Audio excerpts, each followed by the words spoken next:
On to Green Bay.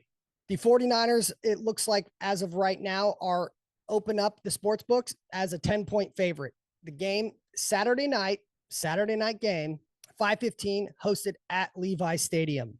Big advantage of this is obviously the Niners are coming off a bye. Health-wise, they're getting a lot of guys back. Eric Armstead, CMC, Kittle, all the big names, they're coming back. Jair Brown. Greg Odom is coming back, which is huge. Big special teams guy for the San Francisco 49ers. So the 49ers are going to be extremely healthy, and they're going to be extremely rested. Green Bay, they, of course, are coming on a short week, playing on Sunday, and then having to travel back to Green Bay, and then now have to travel out to California to go visit San Francisco.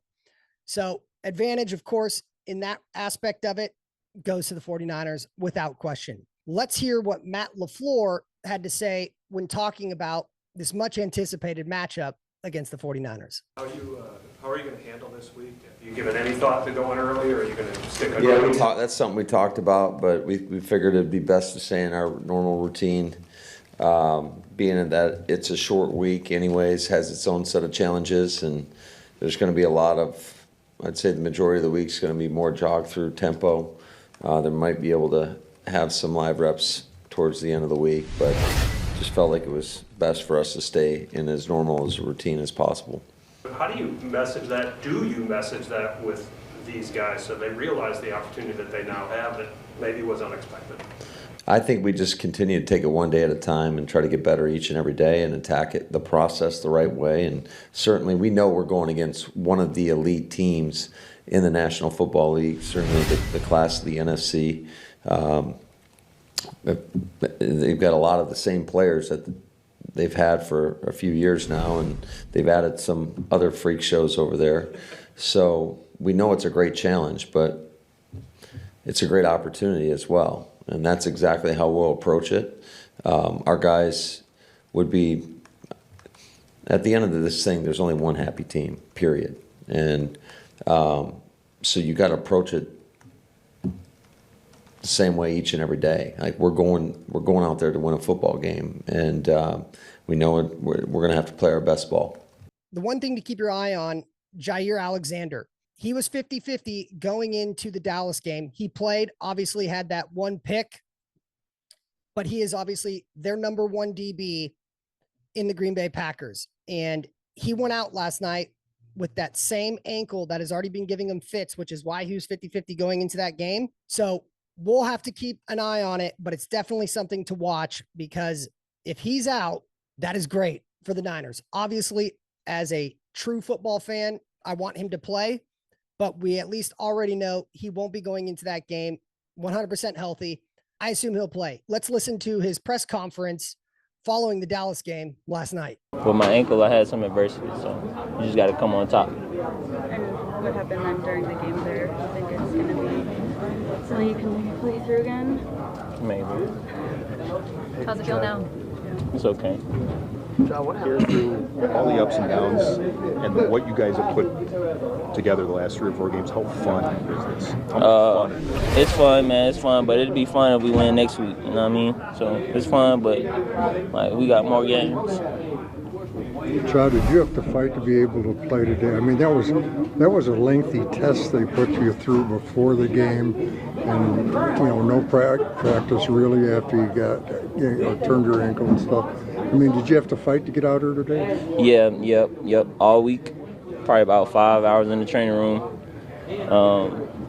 It's a testament to also the training staff, man. The training staff got me out there, and they knew the importance of this game, and I wanted to play so bad. So that sounds like a guy to me who's going to play ball. So nonetheless, anticipate he will play, but no, he is not going in even remotely close to 100% healthy, which again, advantage 49ers.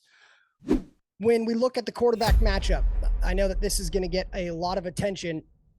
The quarterback matchup, Love versus Purdy. One thing that I don't think gets talked about enough about Purdy and this 49ers offense, they had dramatically lower pass attempts than almost all the quarterbacks in the NFL. And it speaks to the efficiency when you look at the numbers of pass yards and obviously touchdowns that come with that. To give you some perspective, Jordan Love had 579 pass attempts.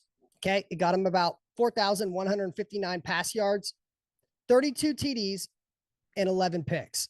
When you compare that to Brock had 444 pass attempts, 4,280 yards, 31 TDs, 11 picks. So Jordan Love had over 100 more pass attempts, well over 100 more pass attempts relative to Purdy. Purdy had him on more passing yards. They're off by 1 on touchdowns and had equal amount of interceptions. So again, I don't think it gets talked about enough about the efficiency of which the 49ers run their offense. And I think that is going to be a big problem for the Green Bay Packers defense. The Green Bay Packers defense, they're relatively average. They're middle of the road defense. They were 28th against the run and 9th against pass defense. So what does that mean?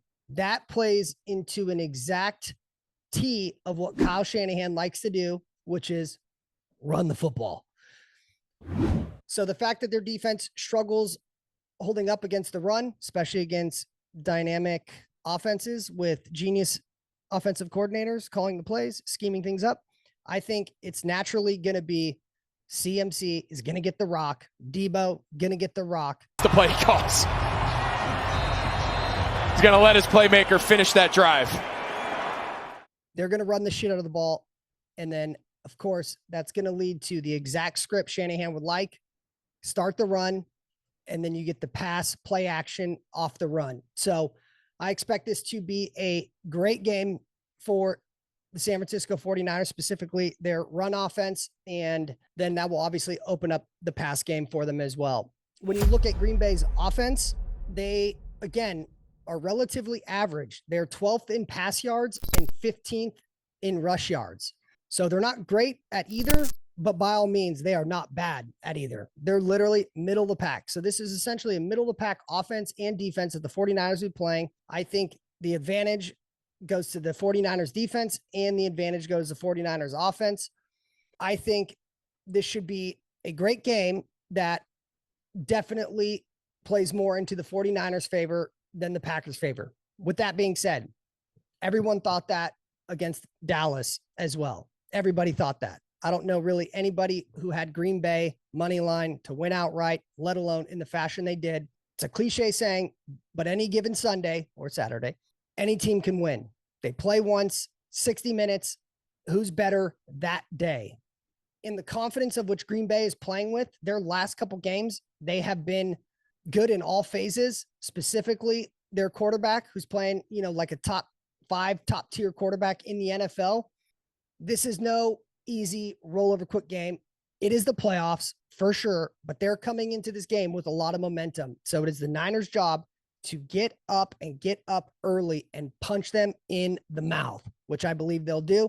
We have too many vets on this squad who understand the moment that they're being in, that this game will mean, and they're going to go and take care of fucking business, holding it down at home in Levi's against the Green Bay Packers. So that's a quick recap. I'll be back later on this week. 2 legendary franchises are set to face off. The NFL, Raj, they absolutely love this matchup. 2 historical franchises, San Francisco 49ers, the Green Bay Packers, Saturday night, NFL, NFC, divisional playoff.